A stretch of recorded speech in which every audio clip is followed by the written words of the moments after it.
मध्य प्रदेश के सरकारी अस्पतालों को निजी हाथों में सौंपने के फैसले के बाद सरकार ने एक और बड़ा कदम उठाया है। प्रदेश में दवा सप्लाई और वेयरहाउस मैनेजमेंट का काम अब निजी कंपनी को सौंपा गया है। ये जिम्मा 10 साल के लिए दिया गया है, जिस पर सरकार करीब 200 करोड़ रुपए खर्च करेगी। पहले ये काम स्वास्थ्य विभाग के कर्मचारी बिना किसी खर्च के करते थे, लेकिन अब ये जिम्मा गुजरात की एक निजी कंपनी को दिया गया है। यानी प्रदेश के अस्पतालों तक दवा पहुंचाने का तरीका अब पूरी तरह बदलने वाला है।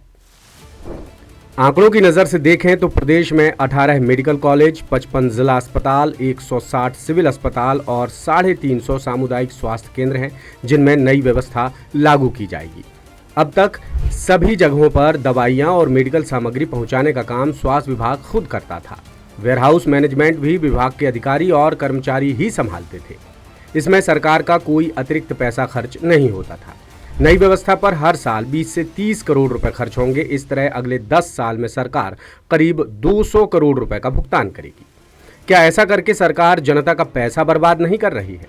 इस सवाल के जवाब में सरकार का पक्ष है कि इससे सप्लाई व्यवस्था बेहतर होगी।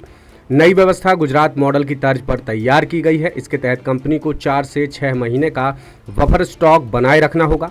इसका मकसद है कि इमरजेंसी में दवाओं की किल्लत ना हो। दवाओं की पैकेजिंग की जिम्मेदारी भी कंपनी की ही होगी।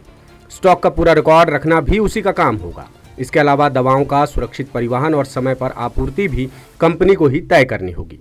पूरी व्यवस्था के लिए टेंडर प्रक्रिया पहले ही पूरी हो चुकी है। अब निजी एजेंसी दवा सप्लाई और स्टोरेज का पूरा काम संभालेगी। अगले 4 से 6 महीने के भीतर कंपनी अपने वेयरहाउस तैयार कर लेगी। इसके बाद कंपनी पूरी तरह काम शुरू कर देगी।